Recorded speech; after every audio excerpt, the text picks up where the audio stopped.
Hello guys, mumeze neza aho muri hose, reka ndabifuriza ibihe byiza mwe mukomeza kunkurikirana. Na none munsi ikigwa cyacu tugiye kuraba iki kigwa cyo gutelefona, aho gutelefona kano ka application ko gutelefona maze imisi byibonekeza keshi aho usanga habaye ugufyonda ahantu kanaka utarubizi, ugasanga bikubereyemo akantu kakagorane ko gutelefona. Rero ngire ndabereka nawe ntivyakuba ko uzomenya ibintu vyikurirako.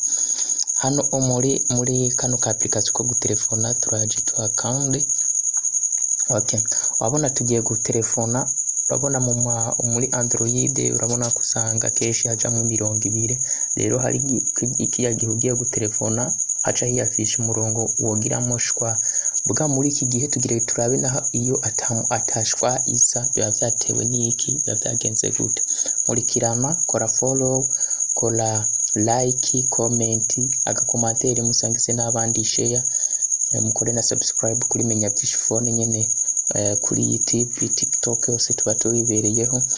Rero ndabasabe munkurikirane, tugiye kuraba rero aka kantu hari gihe ko kubako canke kakaba ku mugenzi wawe, nabo kazobasha kukamufashamo canke Yesu wawe n'abandi. Rero aka kantu karoroshe kandi kanagoye, kataragushikira uvuga ko koroshe, bugani kagushikira ntuzomenya ko kagoye, bugabo uragirwa amahirwe uyu munsi urakamenye. So laba rero ingene tugiye kubikora. Urabona mu gihe tugiye gutelefona, urabona ngaha haraza mwoshwa, abona swate kuri limitere canke kuri Econet. Okay, aha urazi ko uhitamwo iyo wari yo wose wipfuza. Nkubu turahise yes urabona haje twahisemwo limitere. Umuntu aho rero tugende kuraba iyo atashwa irimwo, kubera nakantu kamaze imisi kagorana ku matelefone. Okay, urabona rero tugiye kuraba ngaha kuri truwa ama parametre, hama ucuza ngaha kuri compte téléphonique. Urabona rero impamvu haza kurishwa nuko muri parametre yayo tuba twayiregeye, kizoza buri munsi ari ugusaba uzoza wigira mwoshwa. Rero mu gihe uzobona utelefonye hahora haza kurishwa buga ntihazishwa, uzocuza hajya muri tujya tuntu dutatu hamwe no ngaha muri compte téléphonique, hamucugira shwa ucugira passer les appels avec. Wabona nkubu utugire kari turaftonda ngaha duciye tugira kurishwa ko buri gihe nitwakora appel izoba ari limitere. Turagiye dusubiye inyuma rero, n'ubundi tugiye gutelefona.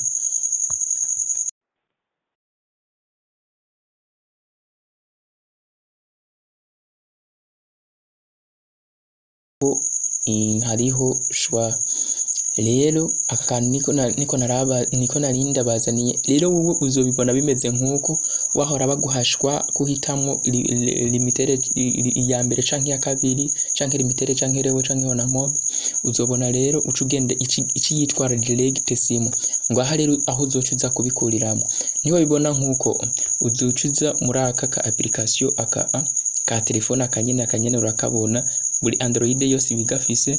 Ucuga kirikako, umaze kugukarikako ucuza ngaha muri utu tuntu dutatu aha hejuru ukore ko nyene.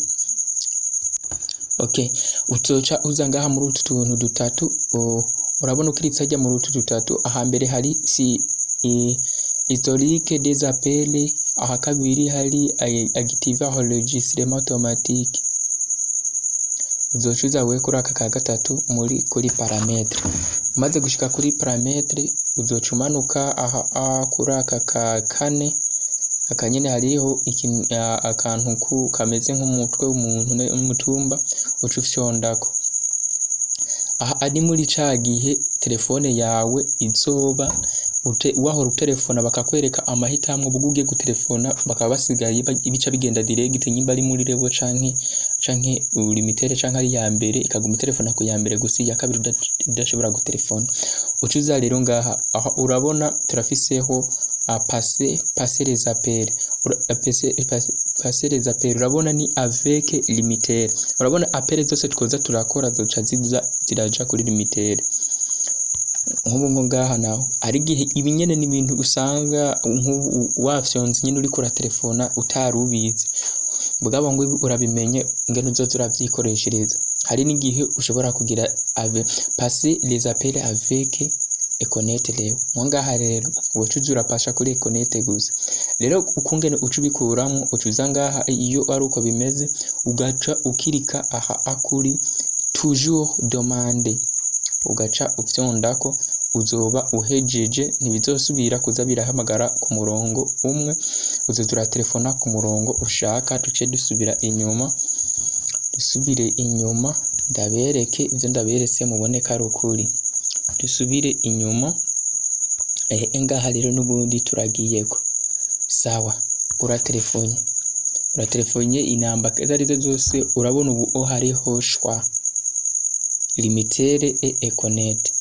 Reka ndabashimire mwe mwese mwabashije kuraba ikiganiro mbashe gukoresha kuri uno munsi. Reka ndabipfuriza ibihe byiza aho muri hose. Ntimwibagire gukora follow, ntimwibagire ku likinga, ntimwibagire gukora comment, musangize n'abandi batarakamenya kano ga tricks. Hasta la vista, God bless you.